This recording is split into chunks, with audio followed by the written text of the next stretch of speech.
Let's get right into it. The particulars of this blockbuster trade, but I would be remiss if we didn't start with the biggest news that came down today, the passing of the great, sadly now the late great Dikembe Mutombo passed away at the age of 58 due to brain cancer.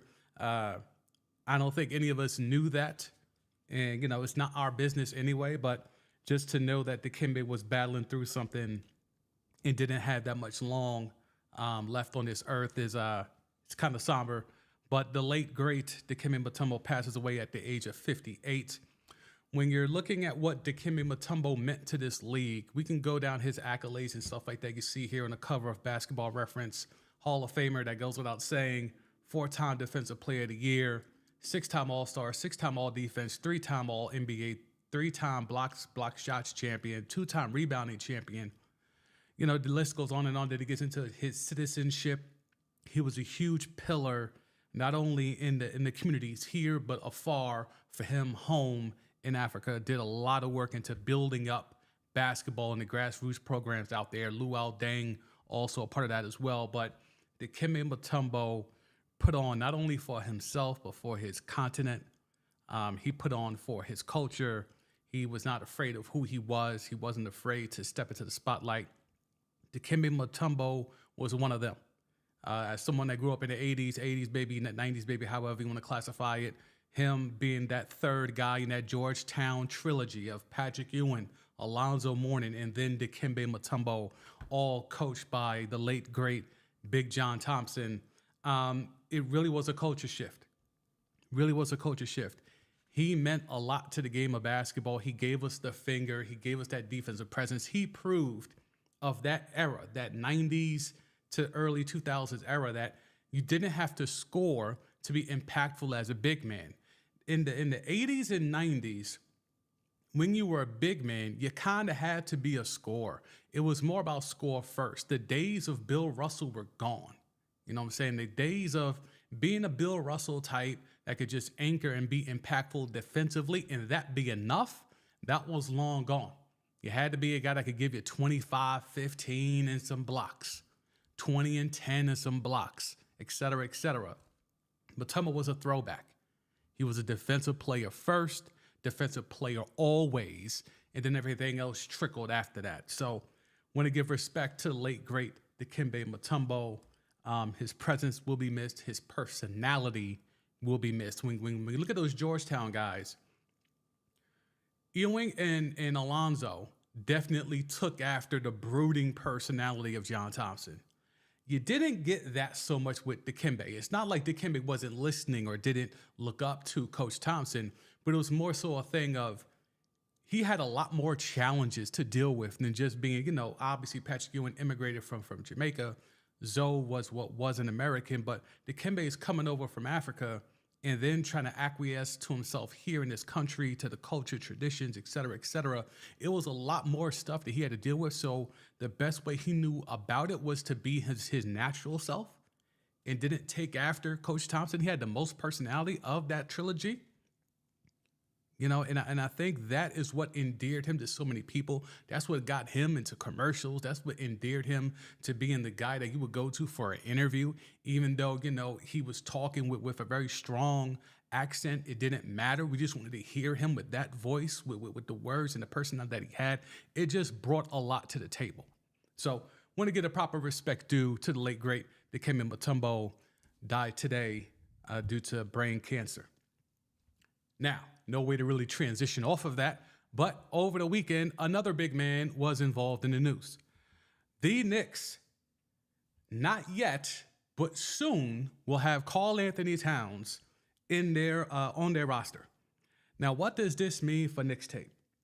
Knicks tape gets rid of a guy in Julius Randle who, if you paid any attention last year, especially towards the very end, he was never going to play for the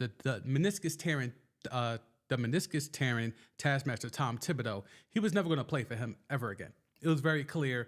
Not that necessarily he was in the doghouse, but you could just see it just didn't fit. When you're more willing to put Josh Hart at the 4 than a Julius Randle, that kind of tells you what type of time the meniscus tearing taskmaster Tom Thibodeau was on. So Julius Randle was not long for New York.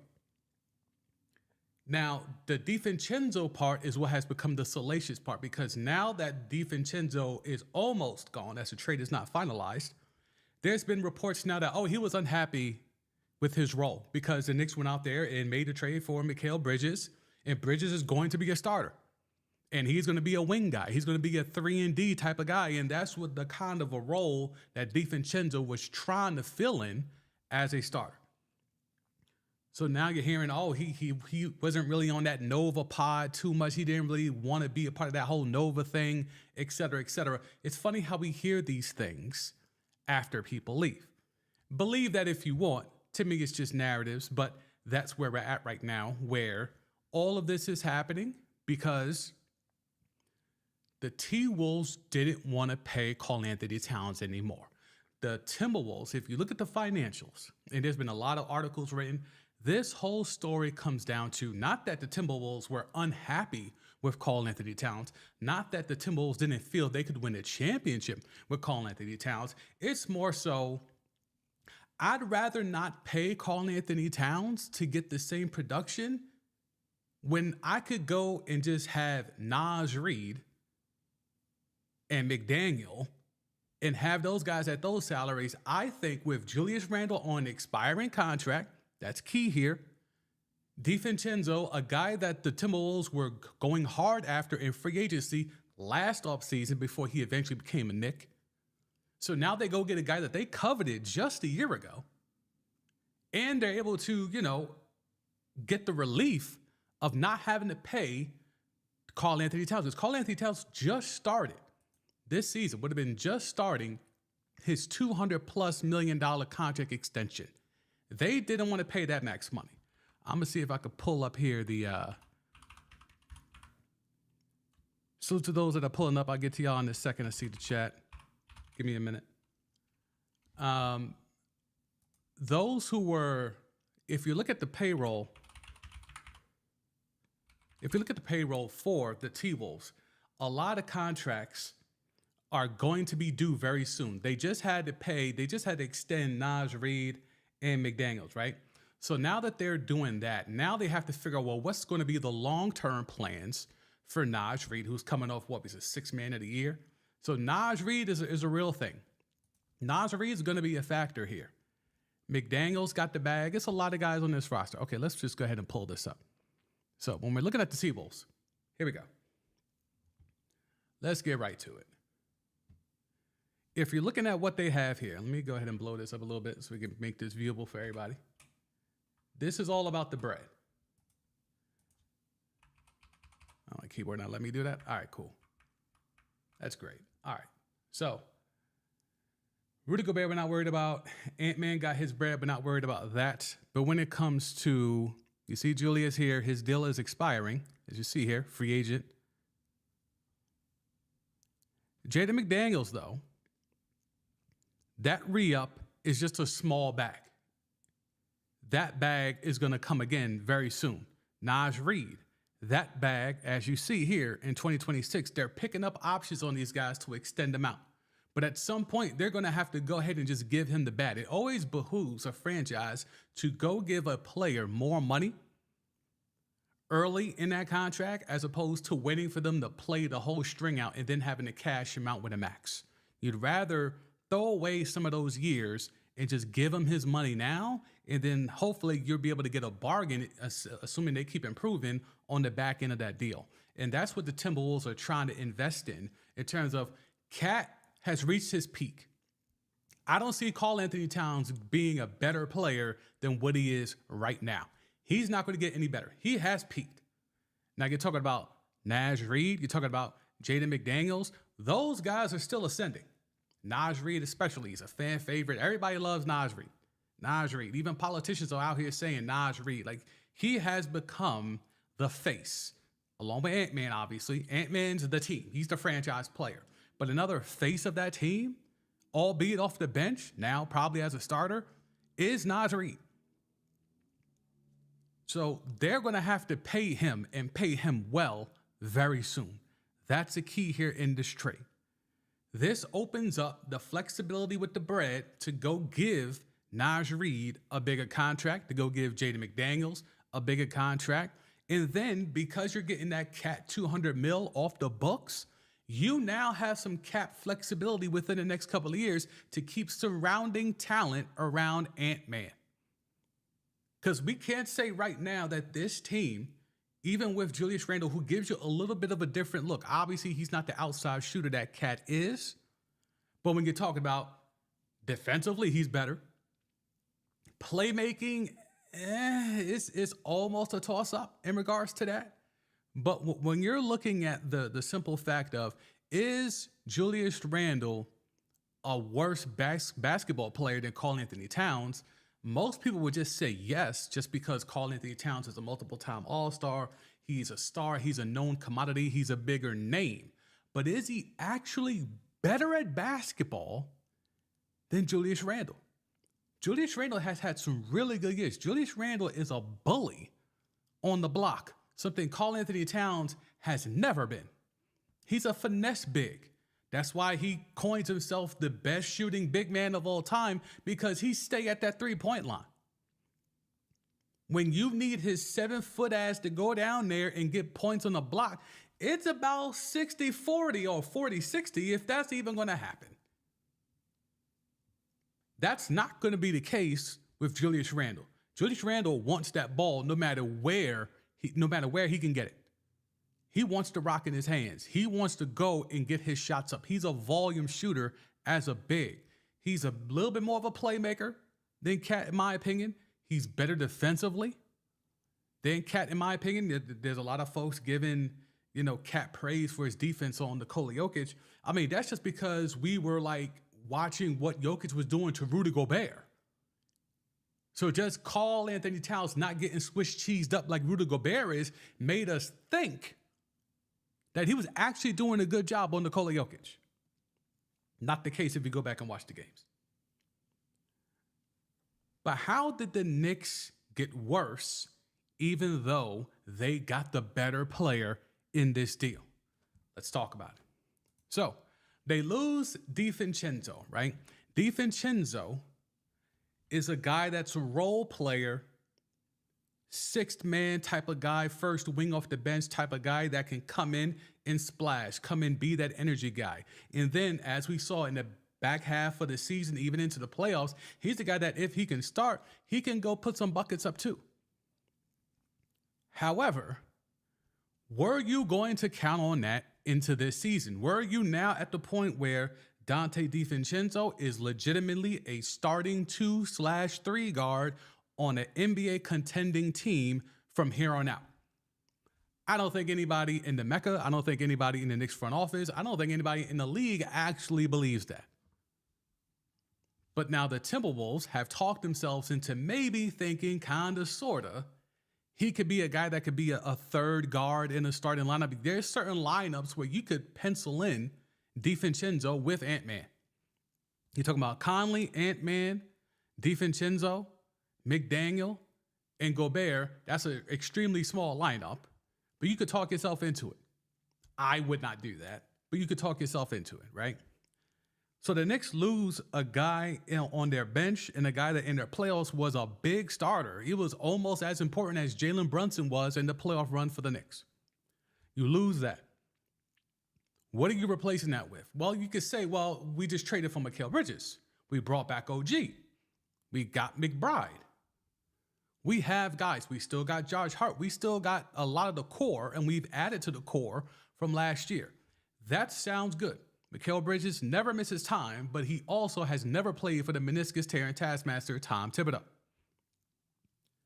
If Mikal Bridges can get through a few seasons with his knees intact, playing under the meniscus tearing taskmaster, then I want his cartilage studied by science. Just like we do with football players, we study their brains for CTE after they die. I want the cartilage and the tendons in the knees of Mikal Bridges to be studied after he passes away if he can get through the next 2 to 3 years without missing a game under the meniscus tearing taskmaster, Tom Thibodeau.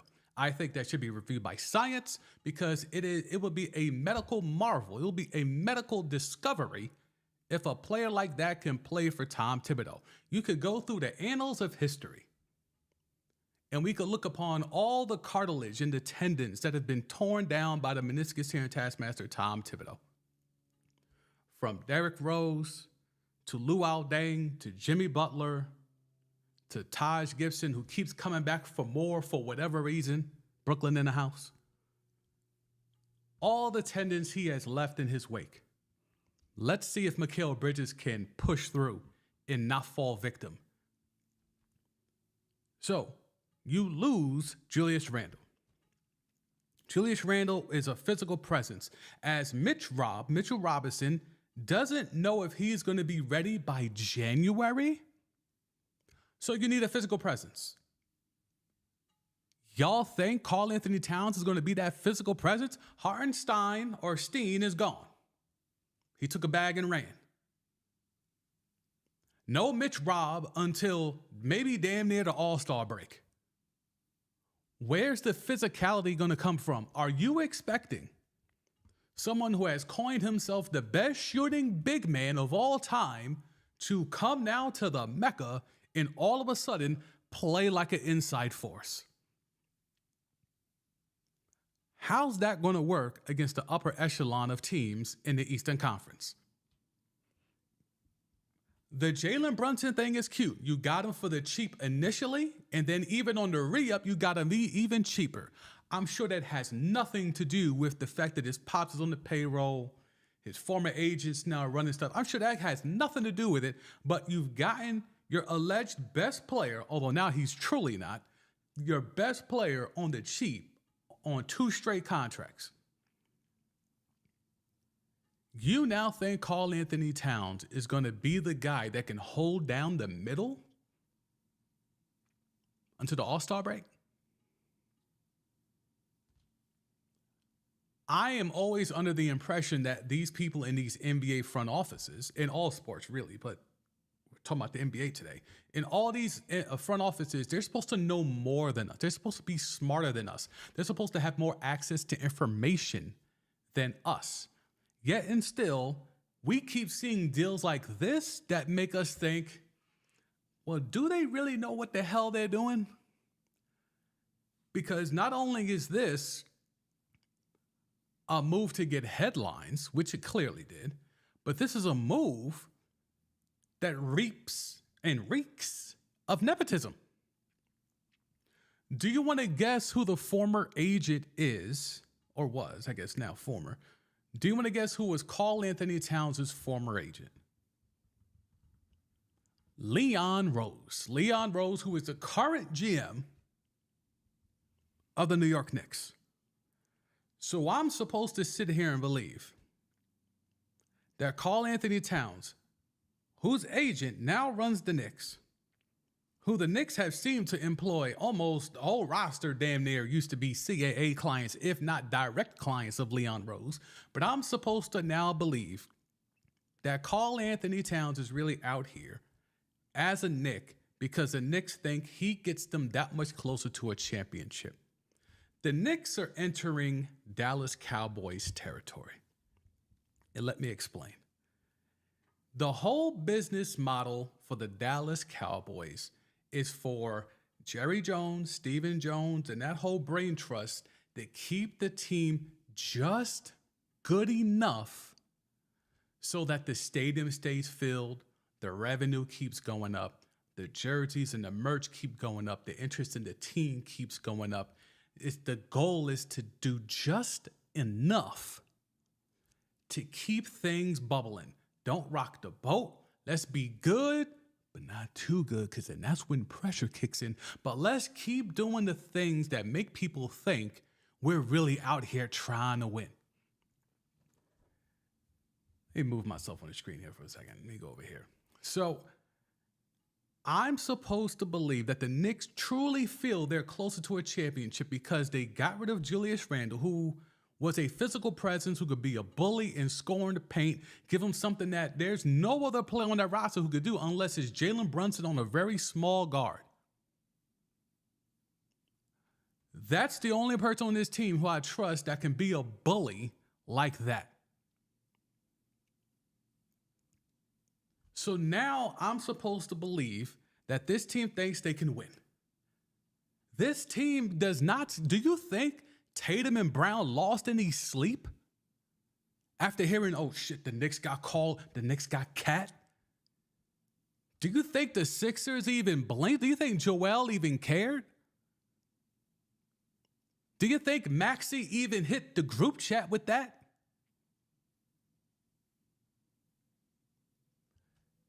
The Dolan thing has been a dark cloud over this organization for a very long time.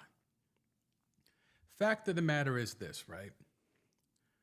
The Knicks have been down in the dumps for so long that now the Knicks have hit on enough things where they're relevant again. The Knicks have hit enough where they're not a laughingstock anymore. The Knicks have hit again so that no one questions the Dolan thing anymore.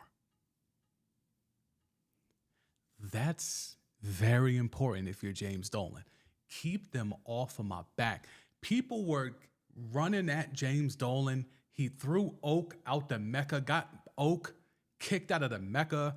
He had fans coming in there to the Mecca, paying for tickets just to come in there and bring up Fire Dolan signs. They were kicking fans out. They were banning fans from the arena. The league offices is not that far from the Mecca. The league was very aware that the negativity of not just the Knicks being bad, but that the ownership was also being called into question. The league was very aware. So maybe, kinda, sorta, there was a meeting of the minds to say, hey, you need to actually go get some basketball competent people in there and take your hands off the wheel. So Dolan got some basketball people in there, Perry, and then you go get Rose, who has connects because he was a former agent, CAA, it's a whole thing. And now you're building this, well, I'll use the Phil Jackson word since we're talking about the Knicks. You build this posse of basketball-minded people, connected people within basketball circles, and now you start to rebuild an actual basketball franchise, because that's not what it was prior. You had Zeke running around in there doing nasty man things. It was a cesspool what it was prior. Now you have some actual basketball-minded people in that organization, and wouldn't you know it, now they're getting actual positive results when you bring basketball people in there. But here's the kicker, though. You need to keep that up. Pause. How do you do that when you're Dolan and you're so used to being hands-on and it's my way and my band needs to perform and we're going to... How do we keep the basketball thing going? Because no matter what New Yorkers will tell you, as someone that's born and raised in New York, the Rangers winning, it's great. The Yankees winning is great. The Mets, great, but less so. Jets and Giants is great, but less so.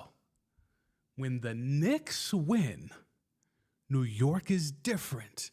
Now, how can I tell you that? I can't tell you that because the Knicks have never won in my lifetime. However, when the Knicks have sniffed winning, when the Knicks have been within a John Starks 3 for 18 in Game 7 of winning, I've never seen New York more alive. It's different when it's the Knicks. Dolan is fully aware. So he's finally stepped aside to a degree. And now it's just all about, A, make us good and relevant, but not too good, because that's when the pressure comes in. The Knicks have turned into the Dallas Cowboys. This move right here tells me they're not really focused on winning. They're focused on being relevant.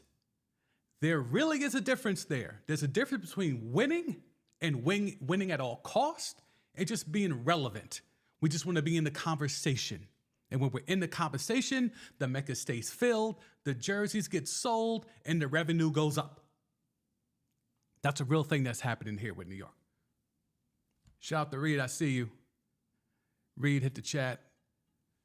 I didn't even realize the similarities between the Knicks and the Cowboys. Good point. I mean, I just think if folks should pay attention to certain things, The Cowboys are run like a business, and the business is really real. Like the business is about, we know you could do nothing. Jerry Jones, in true honesty, even the trash teams in the NFL, the revenue still goes up because the NFL as a whole is just making billions upon billions.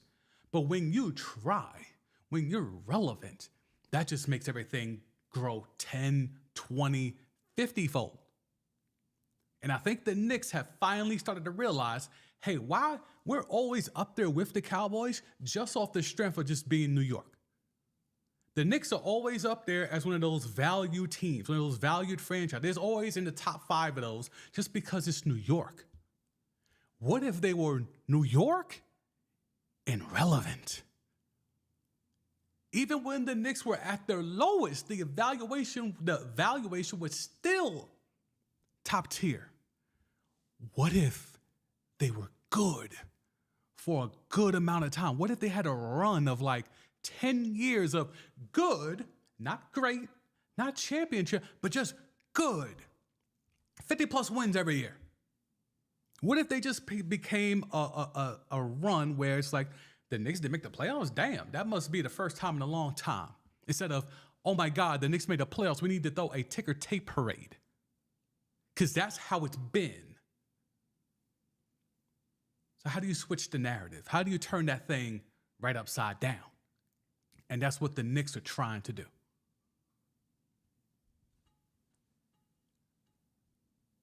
Back to the chat. Randle didn't sign his extension. What was the Knicks supposed to do? Oh, I'm not saying the Knicks. Look, I said at the beginning of the stream that he was never going to play for Tom Thibodeau ever again. I was very clear at that off rip. He didn't sign his extension, nor should he, by the way. There's no reason to lock yourself into a contract. In this economy, in this NBA economy, if I was Julius Randle, yeah, I would not sign an extension to go be with the Knicks. Why? I mean, clearly Thibodeau has made it clear that he had moved on. So I'm not sitting here saying that the Knicks should not have traded Julius Randle. I'm saying if you're going to do it and you're going to throw in DiVincenzo and you're going to throw in a pick that has a lot of lottery protections, but still a pick. Because remember, the Knicks were like, oh, the pundits, the blue check boys were telling you, oh, the Knicks are stockpiling picks. The Knicks were going to do this thing. They're going to make the swing for the big star because they have amassed all these picks. The Knicks got all the picks. The Knicks are like OKC now because they got all these picks. All those picks are damn near gone now. And all you had to show for it, OG, Mikal Bridges, and now Cat. I'm not saying that's not good. That's solid. That's solid. If you're telling me, hey, I got a shit ton of first round picks, future first, pick swaps, whatever, and this is what I was able to get back for it, I'm like, okay, that's cool. But I'm not sitting here saying, oh my God, you did a masterful job. I'm not sitting here saying that. I'm definitely not sitting here saying that because Mikal Bridges is good. But he learned in Brooklyn what it is to be the guy every single night. And at times he was that. And at times he was just Mikal Bridges. Now, you would assume he's going to come here to the Mecca and he's going to be what? Your second option? Well, now they got Cat. Well, Cat likes a lot of shots. Cat ain't Cat if he ain't getting no shots. Or like my man's main say here in the chat, Big Purr. Big Purr ain't Big Purr if he ain't getting no shots. So if Mikal Bridges is now your third option, is he even going to be Brooklyn Nets Mikal Bridges, or is he going to revert back to how he was in Phoenix? What's the role for a guy? See, here's the thing. Mikal Bridges was a good player that had a lot of potential. And he was supposed to be a guy that you could believe in that could be a future star, right? Phoenix decided to flip him. He goes to, in the KD trade, he goes to the Nets. And he shows us that he could cook up. Well, now that he's shown us he could cook up, now he has to go across the bridge to Manhattan and now do what? Go back to being Phoenix? Because he's not going to get 20 shots a night. He's not going to get that. So how's that going to work? Because we know Brunson ain't taking no less shots. Brunson going to take his 25 shots. Now, Big Purr needs his shots too. Mikal Bridges has a history, or we have seen him be a role player. We've never seen Karl Anthony Towns, Big Purr, be that. So of those two, who is more likely to have to take a diminished role offensively? The perennial all-star or the guy that just started to come up and cook up in about a year and a half in Brooklyn? So while everyone's just looking at the names, again, Dallas Cowboys, you're looking at the names. Brunson, now Brunson's a name. Brunson's a name now, apparently. Brunson, Bridges, Karl Anthony Towns, Josh Hart. What? You think Boston and Philly give a shit about these moves? Maybe Cleveland, maybe Miami, but you think the ones that matter? You think the Pacers? The Pacers. Yes, I said that. You think the Pacers give a fuck about these moves? Interesting. Very, very interesting. We'll hit the chat. Mavs man, Cat definitely not tough enough to play in New York. His nickname is Big Purr. Yeah, I hope Karl Anthony Towns realize like there's certain things you're just not gonna be able to say in New York. I just hope he understands that. I just hope he's not gonna be able to get a lot of stuff off. He talks in those weird voices. He changes his voice. He has a lot of weird quirks that you could get away with in Minneapolis. He has a lot of weird quirks that you could get off in Minnesota. You're not getting that off uptown. You're not getting that off in Queens. You're not getting that off in Brooklyn. I don't know what you're gonna do, but it's just not gonna work. It's just not gonna work. All right. Let's hit the chat. Who is going to sign Randle to whatever he believes he's worth? Oh, you don't think he's going to get a bag now? Okay, so let's go ahead and play that. Let's go ahead and play that game. Let's see free agents. We can see free agents for, I want to see it by next year though. Can we get 2025 free agents? Yeah, this is not updated. All right, let me come off the screen. I'm going to look up 2025 NBA free agents. You can shit on Cat all you want, and I'm not sitting here, again, I'm not a Cat apologist. I'm sitting here trying to tell you the Knicks are the Dallas Cowboys. Like, they're sitting here trying to be good enough. They're trying to be good enough. No, I am not a Nets fan. I am a fan of no basketball team. So yeah, I have no allegiance to anybody. So you can't troll me on any of that type of stuff. That stuff don't work on me because I learned. I was a former Bulls fan, and I just did a podcast episode on this because the reason why I stopped being a fan is because of Derrick Rose tearing his Achilles. I was a Bulls fan in the meniscus tearing taskmaster. Tom Thibodeau left that man in a meaningless playoff game that the Bulls had already secured the victory in. And he went up for a shot. He came down and landed wrong, and nothing was ever the same. Nothing was ever the same. All right, let's see if we can find. All right, this says top 10 free agents. All right, I'll give it a shot. I don't know if I believe this website. Top 10 free agents next year. All right, let's go ahead and go back to the screen. We'll go over here now. All right. Again, this starts with player options first.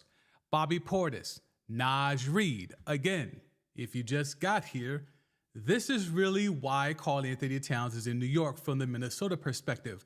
They are going to have to hand out a bag to Naz Reid. And they chose Naz Reid over Big Purr. So Naz Reid is up. Russie is up. Aaron Gordon. If you have some cap space, Would you rather have Karl Anthony Towns or Aaron Gordon? Again, assuming you have a number one and number two option, because we know Aaron Gordon's best as a third or fourth. If you have a first and a second option, would you rather have your cap space available for a Karl Anthony Towns, a Julius Randle, or an Aaron Gordon? Chris Middleton, who has been battling through injuries ever since he got that one ring. Again, Karl Anthony Towns via trade, and you got to pay him 200 M's. Julius on a free agent deal, or Chris Middleton. The beard, who is old. Kyrie. Kyrie is an enigma. Mavs main, if he's still in there, he can put us on to that. Rudy Gobert. You're going to have to make a decision about Rudy. Again, this is another reason why you get rid of Karl Anthony Towns, because that bread is guaranteed locked in. There's no player options. There's no way to get out from under that deal. And that was the new money for the Timberwolves. The new money was just kicking in for Cat this year. So the Knicks were on the hook to pay all that 200 plus M's. Now Minnesota gets to pick and choose who they want to give a bag to. Are we going to give it to Jaden McDaniels? We're going to give it to Nash Reed? Do we re-up Rudy Gobert? How do we want to build this team around Ant-Man? Because now they have their face of the franchise. I mean, we have known that should have been his team damn near when he got drafted. But it took a couple of years for the front office to realize it. Now they're like, oh, okay, yeah, we need to go ahead and move on from Cat, because this is clearly Ant-Man's team. And we now need to build a roster that benefits his skill set. So, Rudy Gobert, that's a player option. Now we're talking about unrestricted free agents. So again, you're talking about who's going to go sign Julius Randle. Would you sign Julius Randle or Clint Capella? Would you sign Julius Randle or Karis LeVert? Malcolm Brogdon or Julius Randle? The point fraud or Julius Randle? Brook Lopez or Julius Randle? I mean, I don't know what type of website's putting that in there, but it's in there. Miles Turner. Now you actually get into a conversation. Miles Turner or Julius Randle. Now that's a discussion I'm willing to have. Alex Caruso or Julius Randle? Young Reaper, Brandon Ingram, or Julius Randle? Now that's a conversation I'm willing to have. And then the biggest free agent, who I don't feel is going to be a free agent, and apparently here is a player option. I will clarify that. But you can't sit here and tell me that Julius Randle's not going to be an attractive free agent. We just ran down the alleged top 10 players that could be available, and only maybe 2 of them, maybe 3, we can have a conversation about. So who's going to sign Julius Randle? A team that needs a bully in the paint will. And by this list, there's going to be tons of options. Tons of options. We sitting here talking about old-ass Brook Lopez. We sitting here talking about old-ass point fraud. Broken Malcolm Brogdon. LeVert. Clint Capella. And you asking me who gonna sign Julius Randle? Bruh. Come on, man. We talking real basketball here, not hot take stuff, not 4-letter network stuff, not trying to get clicks and retweets. We trying to have real basketball conversations over here on this side. All right? And, you know, stuff like this, Cat's really going to have to figure out how to handle his social media. He's going to really have to figure this out, because this is not stuff like this. It's not going to work. But the money is why he's a Knick. And the question about, well, why are the Knicks doing this is because the New York Knicks are now the Dallas Cowboys. Debate me in the comments. I'm here for the smoke. And when you're talking about the harshness and the ruthlessness of this business, right after the trade, or again, the trade's still not finalized, so we're all assuming they're going to figure out all the particulars to sign the trades and all that type of stuff. Just 2 days ago at a groundbreaking ceremony for a new school in the Bronx, Julius Randle, the longest tenured player on the team, was honored for donating $1.3 million to help that effort. Leon Rose and Thibodeau were present, among others. Now he's headed to Minneapolis. Cold world. It's a cold world. Tried to put on for the city, the longest tenured Knick, part of the turnaround of the franchise to being relevant again, which only truly helps Dolan in his pockets, but the fans get to be a part of it and yada, yada, yada. But man, cold world. And here is the financial breakdown. I wanted to make sure y'all have an understanding on it. So Towns is in year one. They have a 4-year, $220 million Supermax extension that was signed in 2022. He has a 49.3 cap hit this year. Randle has 28.9 and 30.9 left on his contract. He has a player option for next year, but most likely he's going to opt out because he could get more than 30 on the open market, especially if you're telling me Clint Capella is the best big. Brook Lopez and Clint Capella. What other big men were out there on that list that I just ran down? DiVincenzo has 3 seasons left on his contract with an $11.5 million cap hit this season. So essentially, like I said earlier to start this stream, they didn't want to pay that man. They did not want to pay Karl Anthony Towns. They decided to not pay Karl Anthony Towns. We're going to go ahead and invest in Naz Reid. We're going to assess what we're going to do with Rudy Gobert. We have Jaden McDaniels coming up. We got to build this roster around Ant-Man. And the Knicks have just decided, screw winning a championship. We just want to be relevant. And I think it's smart. I think it's smart to play the superstar name game. I mean, when have the Knicks ever been serious, super serious about winning a championship? You're going to tell me 2011? When they thought they were getting LeBron and Wade and they were still trying to figure out the third guy. Maybe it was going to be Stoudemire. Maybe it was going to be Bosch. If everyone has a different story now and a retelling of what happened when LeBron made the decision. But allegedly, the Knicks were in the mix. Then they go around and give Stoudemire $100 million and nobody else, and that was it. Raymond Felton was for half a season looking like a superstar, and then everybody came crashing back down to earth. Melo, Stat and Melo, that was a thing. I remember I was working in New York radio at that time. I was working at the Fan at that time. It was a real thing. Crashed and burned. Stoudemire was punching fire extinguishers. I remember.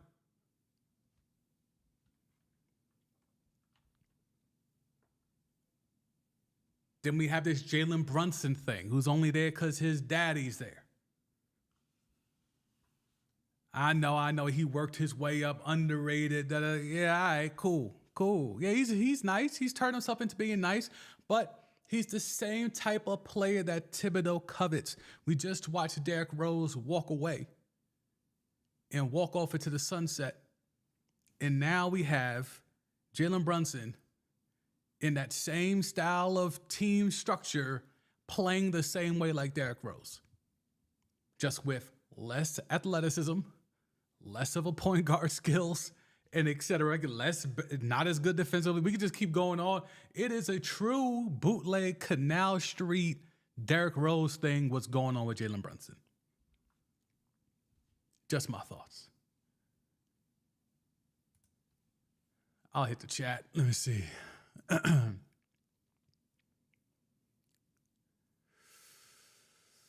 Randle should have signed his extension. Mavs main. Kyrie seems happy here. I think it's just a matter of how long his body holds up. Yeah, I think that's ultimately going to be a thing with Kyrie. Kyrie, I do agree. Him playing with Luka, I think it fits. I don't know if it's championship level fit, but I mean, shit, they were in the finals last year, so that must mean something. But I don't think long term that's a championship fit. But I do think for Kyrie to where he seems to be at from a mental spirituality aura standpoint, I think Dallas is a good look for him. But you know, he's gotten his ring, so the whole thing of ring chasing isn't a factor with him. It's more so of a legacy play with him and just playing out the string the rest of his career. Does he want to be a mentor? Does he want to be that type of a guy on his way out? That remains to be seen.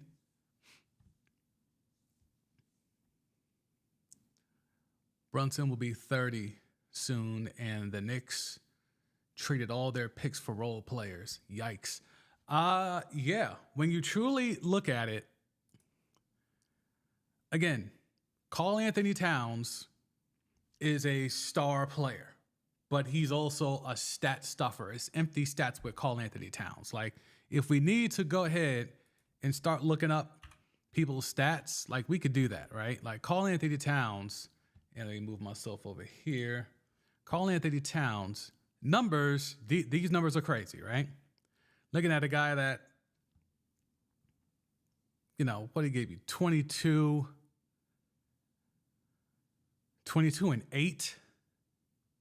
He hasn't really been rebounding that well the last few years, but 22 and 8. Okay. Best shooting big man. He's taken how many threes? He's taking 5 threes a night. He's shooting at 42%. I bet you that goes up this year just because no DiVincenzo. So unless you're telling me, you know, Deuce and Bridges are going to make up for that, I think Karl Anthony Towns is probably going to have to take 7-8 threes a game. But again, none of this truly matters because Tom Thibodeau, the meniscus tearing taskmaster, he's never run an offense. So Tom Thibodeau just knows, he just coaches effort. That's his system. That's his game plan, is coaching effort. There's nothing else that man knows how to do. The first play he calls, the next play he calls will be the first play that he calls on offense. Everything is pick and roll, screen and roll, iso ball. That's it. That's the crux of the Tom Thibodeau system. That's what he's drawing on the whiteboards and all that stuff during the timeouts, is literally just another screen and roll. Another pick and roll. Another iso for Brunson at the top, 1-4 flat. 1-4 flat. 1-4 flat. Just go ahead and clear it out. Set that screen, hope they switch, create a mismatch. That's the offense. It was like that in Chicago, where it was, here, Derek, take the ball, maybe get a screen from Noah or Taj Gibson or Boozer or Dang or whoever, and then everybody else get the hell out the way. Same thing now with Brunson. Now it's going to be Bridges. Bring your guy over here. Set a screen. Big Purr. Stop hanging out in the corner waiting for that three. Bring your big ass over here and set that screen. Josh Hart, you know why you're here. Go ahead and set that screen. Open this up for Brunson to do something. That's the crux of the offense. Have a blast, Knicks tape. Have a blast.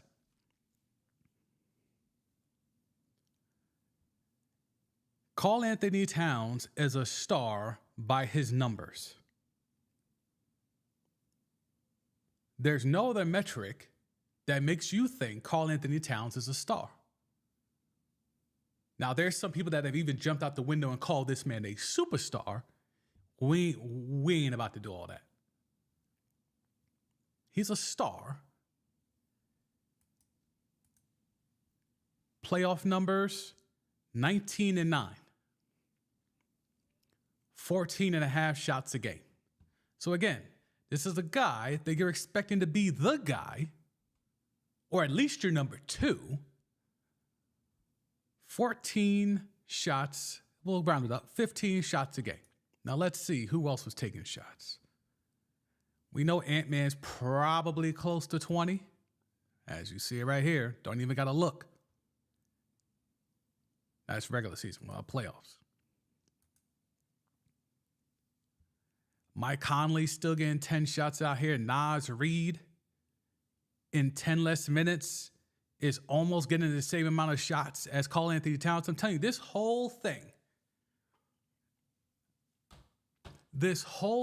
from the Timberwolves perspective is multi-layered, multifaceted, but it comes down to two simple concepts. One, we don't want to have to pay that $220 million max that's starting to hit this year. Two, we got Naz Reid. Jaden McDaniels gonna need a bag.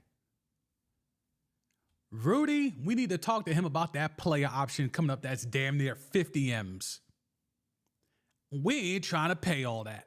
Not for a team that, finished what? They were a third seed.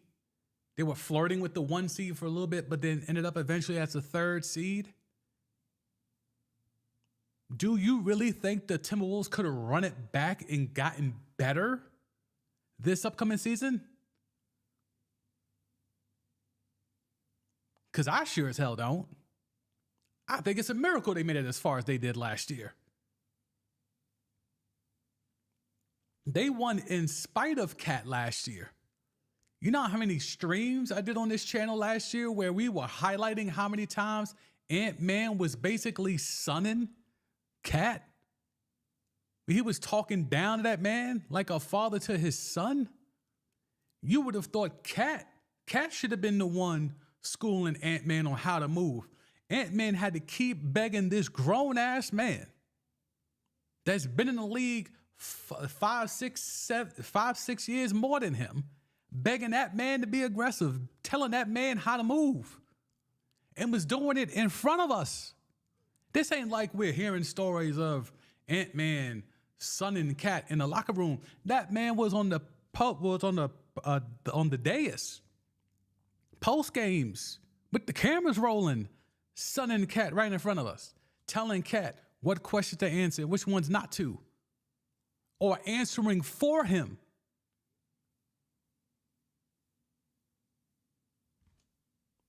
And you telling me that the Timberwolves were going to have to pay out that 220 M's? Not if I could sucker the Knicks into doing it. Not if I can sucker the Knicks into doing it. Let them go out there and sell a ton of Karl Anthony Towns jerseys. He's from Jersey, Dominican. He could go uptown and kick it. He's going to be the king up there north of 125th, maybe around 140th, 145th. He's going to be the king. He come through there, go crazy. But when them bright lights turn on, when that spotlight grows hotter, that's when you're going to see the real Karl Anthony Towns, the guy who changes his voice, doesn't know how to speak with a strong monotone voice. He has to put on a baritone, or he talks high pitch. He doesn't really know who he is. He has a real identity crisis.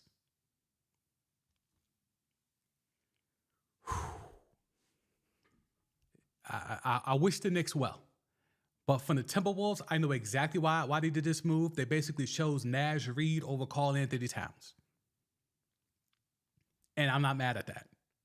The Knicks, though, it's a deeper, darker link, as the Knicks have continued to show themselves to be a CAA hotbed, as the Knicks have continued to show themselves as a franchise that, in my opinion, is more concerned with relevance than winning championships.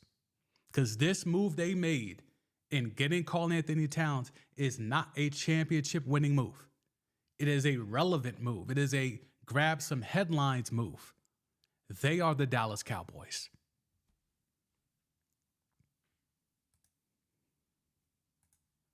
I mean, you tell me this roster is nice. They got rid of Marcus Morris, so they got him up out of there. So this isn't all the way up to date. So, here's the thing with Tibbs, right? And he showed us in the playoffs. He whittled that roster down to the point where he only had, 6, 7 guys in the playoffs, right? He did that because of attrition. He did that because of injury. He did that because of guys who were not available to play. With this roster right now, he's going to be going 7 people deep even to start the season. Because who else you want to play? Who else you want to get minutes? Mitch Robb isn't back until January. Let me move myself over here. Mitch Robb is not back until January, maybe even the All-Star break. Who else is at center? You gonna run Jericho Sims out here? No, but that's why you go get Cat, right? All right, cool. So now you got Cat at center. Who's the 4?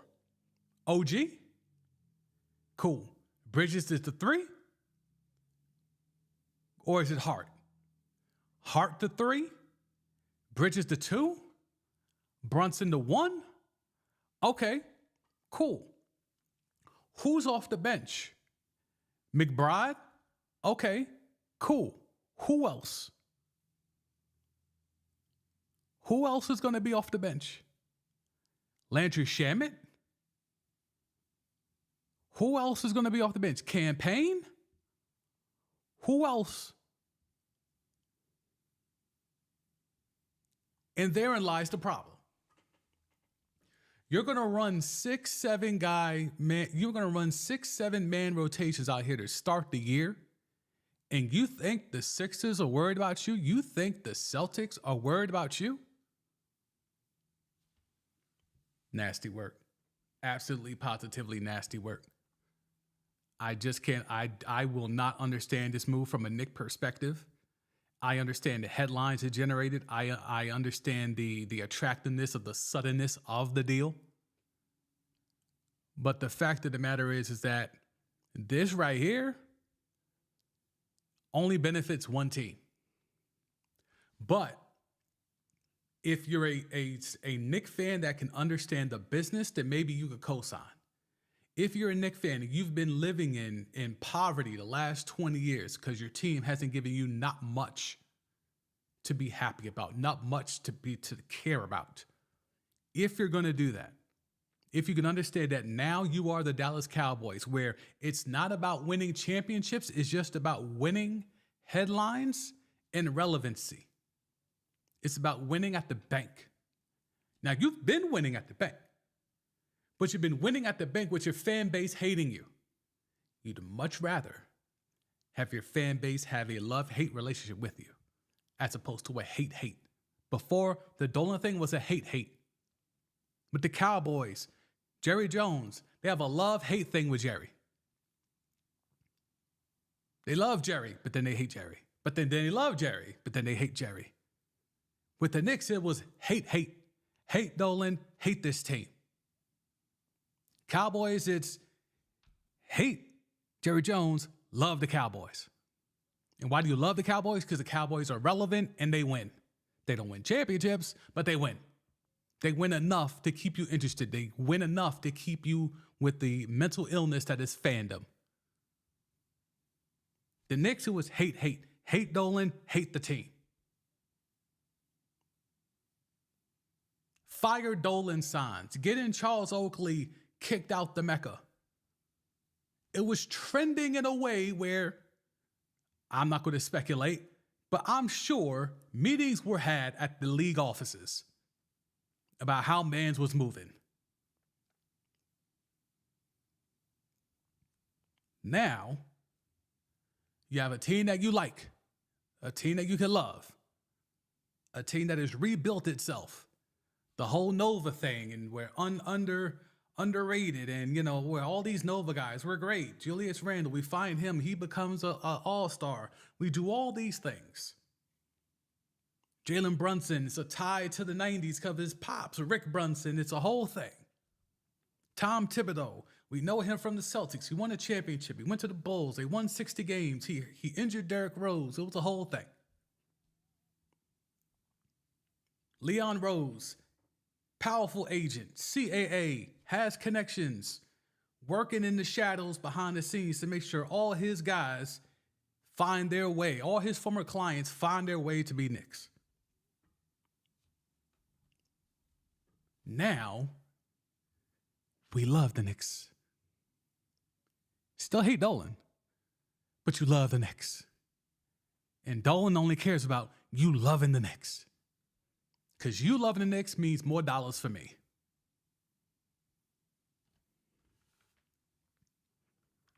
And that's why the Knicks got worse, even though they traded for a star. Because they only got better on paper. They only got better in the revenue sheet. They only got better in jersey sales, etc., etc. They did not get better in the standings. They did not get better in the playoff bracket. They did not get any closer to a Larry O.B.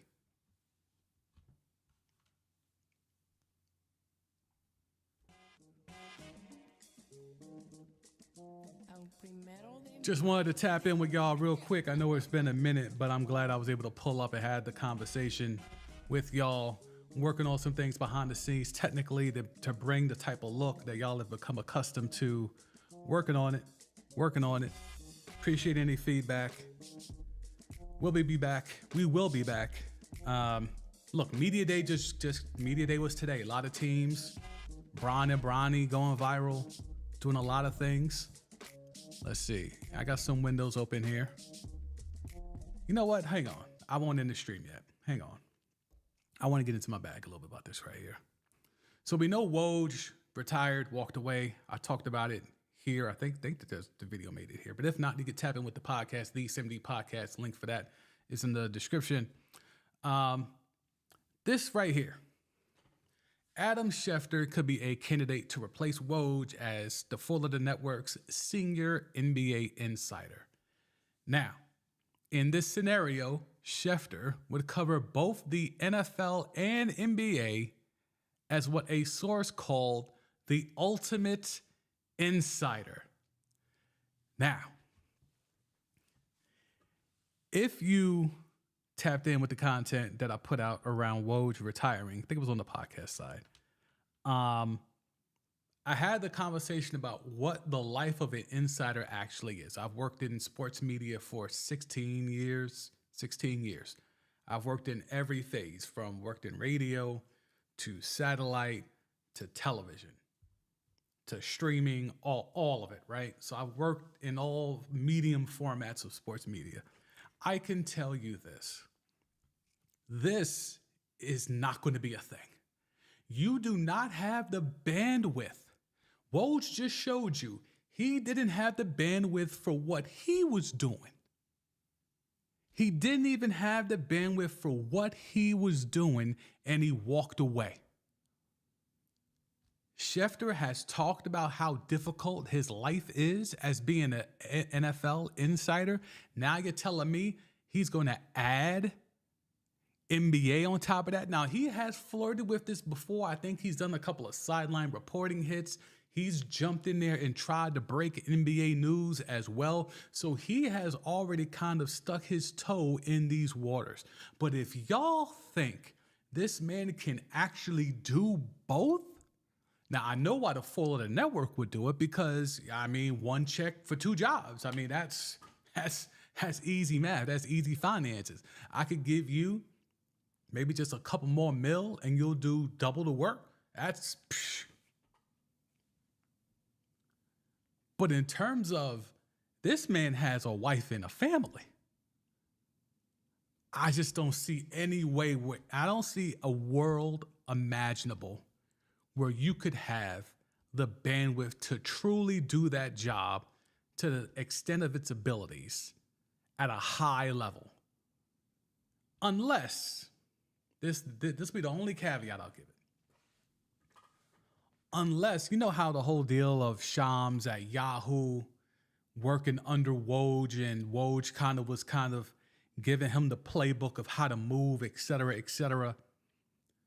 Unless there's somebody like that can work with Schefter, and Schefter could school that youngin' to the game, ultimately for that person to then become the NBA guy, then maybe.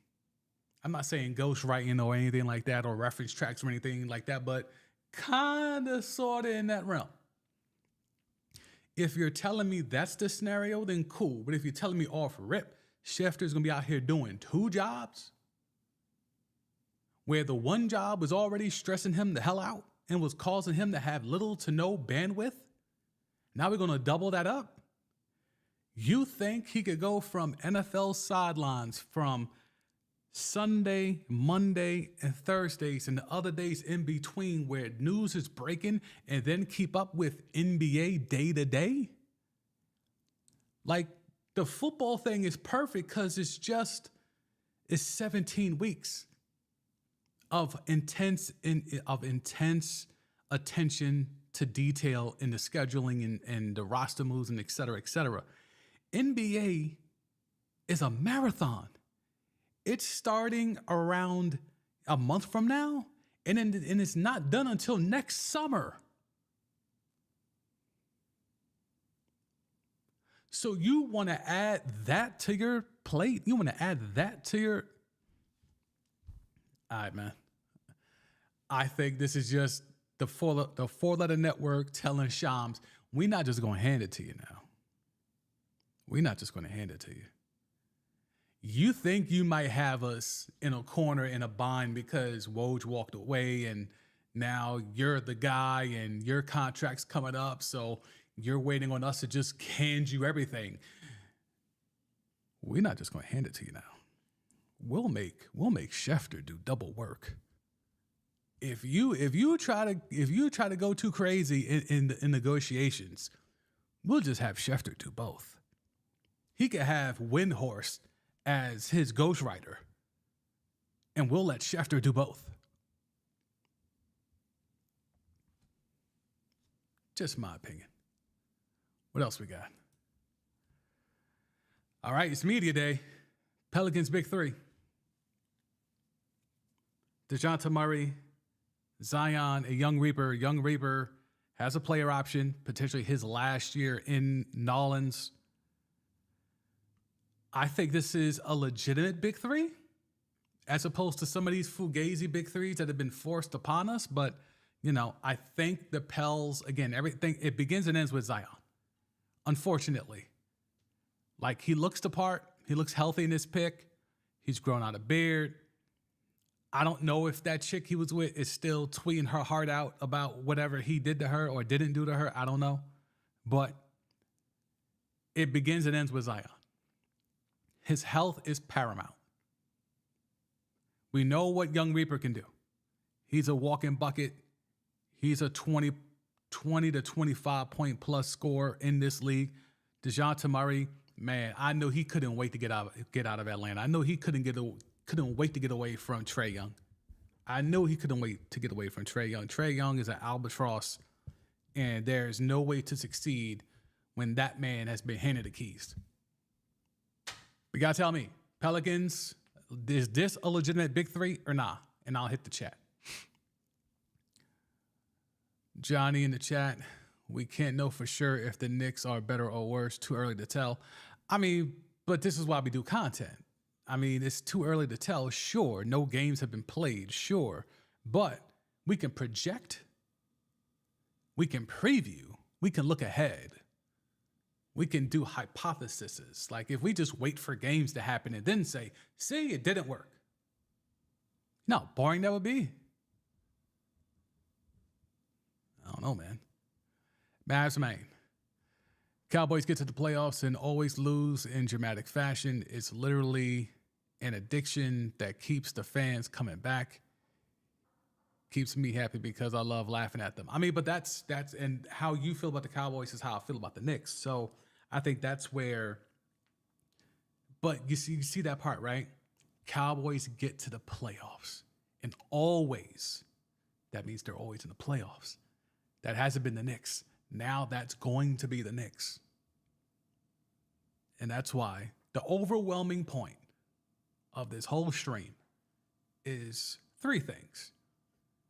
The Timberwolves chose Naj Reid over Karl Anthony Towns.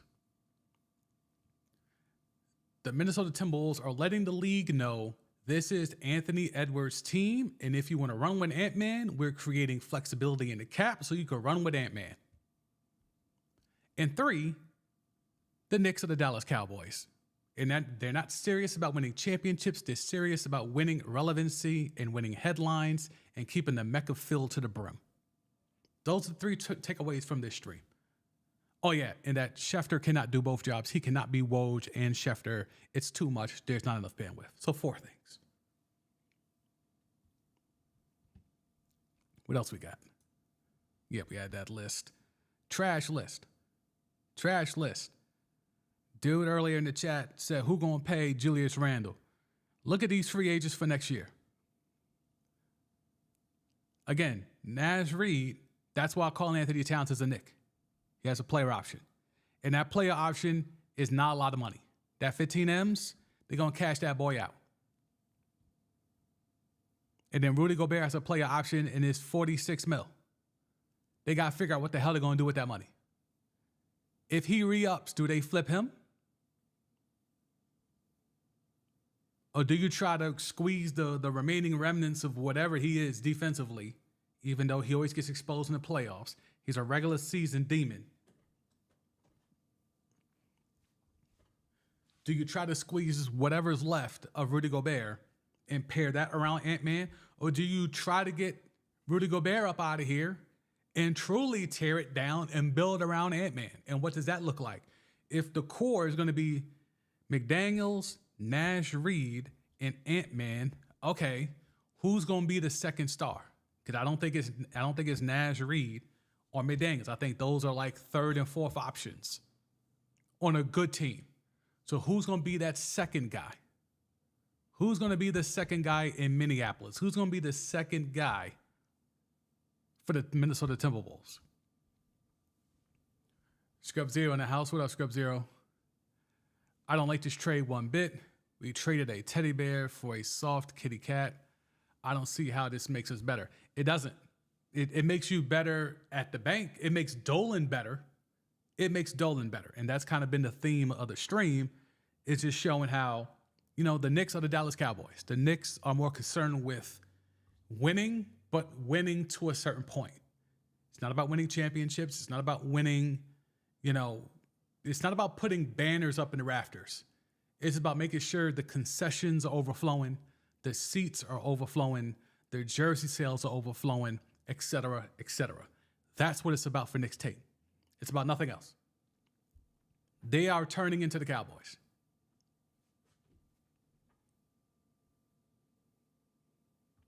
See, here's the thing, right? I gave y'all that take. That's a fire take. You ain't never heard nobody say the Knicks are out here moving around like the Cowboys. Let's see how long it takes the blue check boys and girls to make that tie and make that correlation. Let's see how long. Today's date is what? The 30th? The 30th of September. Let's see how long it takes the national media, the blue check boys, to come up with a take like that. Even your man's fraud A can't cook up like I just cooked that up. Now, it should be easy for him because he loves talking about those two things. He loves talking about those two things. Those two things, as much as he loves to talk about them, he should see that symbiotic relationship right there. It's sitting right there where he's sitting right there for him, and he hasn't made that correlation.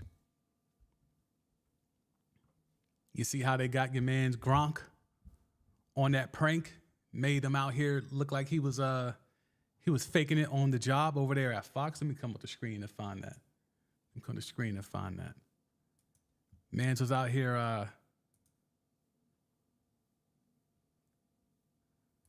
Let me see. It was a video where Fox did a whole thing on Gronk, and they pranked him, talking about a player that didn't exist to see if Gronk could bullshit his way through giving fake analysis. And of course he did, because that's his job. Here it is. I want to make sure we don't get flagged for no copyright nonsense. Let me go ahead and... Yeah, all right, cool. So yeah, you can see it here. In Rob Gronkowski's first season on Fox, the crew tricked him into believing there was a Cowboys tight end named Rich Russo who had 2 fingers missing. Then they had to talk about it, and Gronk just made up some stuff. That's what sports media has become.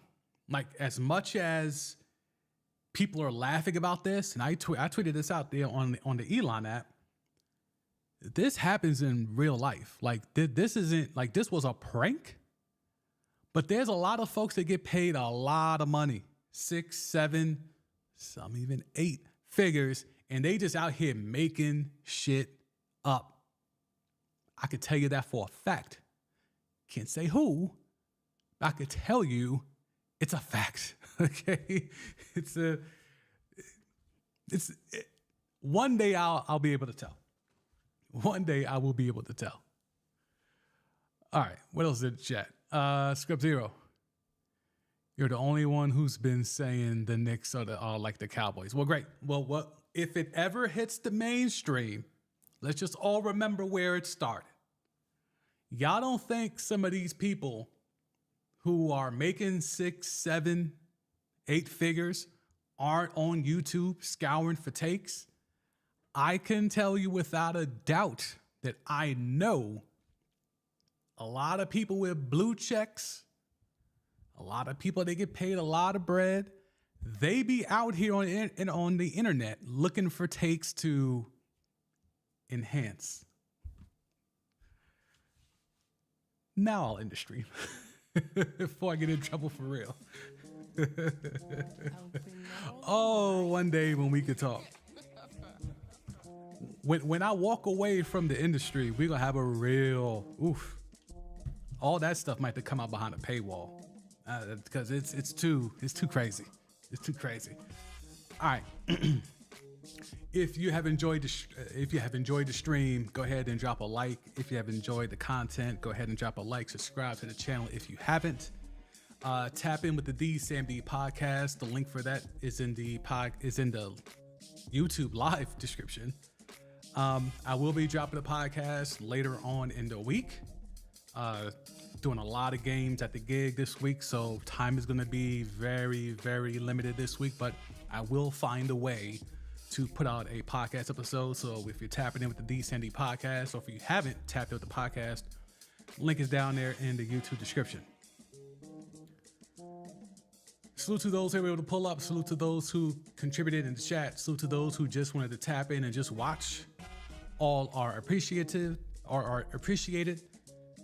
I do sports content. I do technology content. I do all types of electronic and tech along with sports. Those are the things that I care about. So I'll be dropping a lot of technology content as well. Be dropping a lot of tutorials on how to do content like this, how I get my camera to look the way that it looks, how I get my streams to look the way that they look, all that type of stuff. So if you're into that, make sure to go ahead and tap in and subscribe. Or if you know someone who wants to know more about that, go ahead and send them that link. And they can subscribe and they can tap into the content. Trying to grow this thing my way. Talk about the stuff I want to talk about and build a community of people that are like-minded and enjoy that type of content. So appreciate all those who tapped in.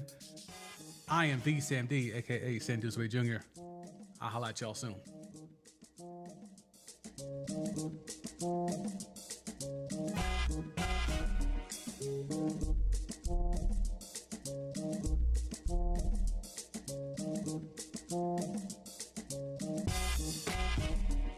Thank you.